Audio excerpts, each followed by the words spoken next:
Hello! Welcome back. ఈరోజు మనము cabbage అలానే కోడిగుడ్డు కూర చేసుకుందాము.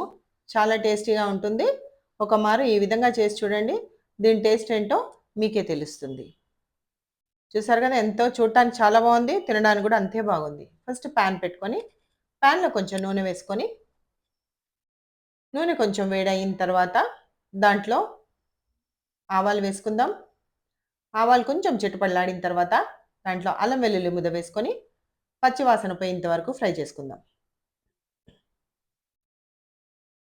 పచ్చి వాసన పోతుంది అనుకున్నప్పుడు దాంట్లో చిన్న స్పూన్ పసుపు వేసుకొని అలానే ఒక గుప్పెడు క్యాబేజీ వేసుకుందాం. గుప్పెడు అంటే మనకున్న దాంట్లో సగం క్యాబేజీ వేసుకుందాం ఫస్ట్.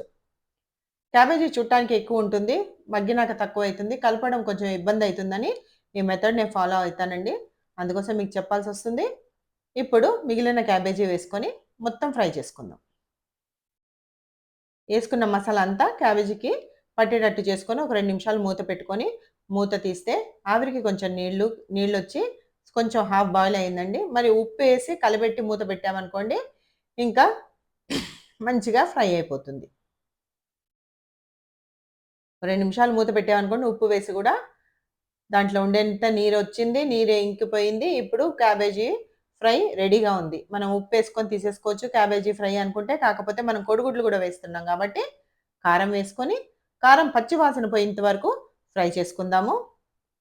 అలానే కారం వేసాక ఒక్కసారి టేస్ట్ చూసుకుందాము. గుడ్లు వేసిన తర్వాత ఉప్పు, కారం కలవదు కాబట్టి ఫస్టే మనము ఉప్పు చూసుకుందాం. కొంచెం తక్కువైంది. కాబట్టి మనము ఒక చిన్న స్పూను, ఒక 2 చిటికెళ్ళంతా సరిపోను ఉప్పు వేసేసుకొని, ఇప్పుడు అది మొత్తం మగ్గిన తర్వాత గుడ్లు వేయాలండి. ఫస్టే గుడ్లు వేయమాకండి. క్యాబేజీ అంతా మగ్గిపోయింది. కారం కూడా పచ్చి వాసన పోయినాకనే గుడ్లు వేసుకుందాం. నీసు వాసన రాకుండా ఉండాలంటే ఇది తప్పకుండా ఫాలో అవ్వాలి. ఇట్లా 4 గుడ్లు వేస్తున్నందుకు 4 వైపులా ప్లేస్ చేసుకొని దాంట్లో 4 గుడ్లు కొట్టి వేసేసుకుందాం. గుడ్లు కలపొద్దండి. గుడ్డు గుడ్డుగానే ఉండాలి. గుడ్డు మొత్తం కలిపేసామంటే అది ఎగ్ బుర్జీలాగా మనకి క్యాబేజీ ఎగ్ బుర్జీ అయిపోతుంది.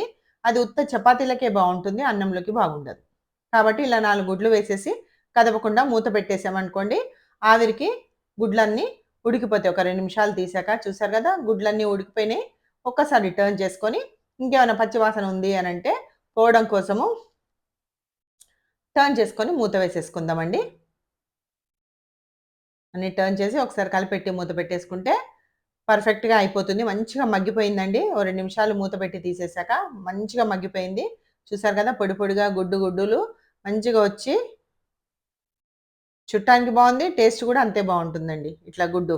ఇప్పుడు కొంచెం సేపు కొద్దిగా కొత్తిమీర వేసుకొని ఒక మారు కలిపెట్టి దింపేయడమేనండి. ఎంతో టేస్టీగా ఉండే క్యాబేజీ కోడిగుడ్డు కూర రెడీ. Thanks for watching.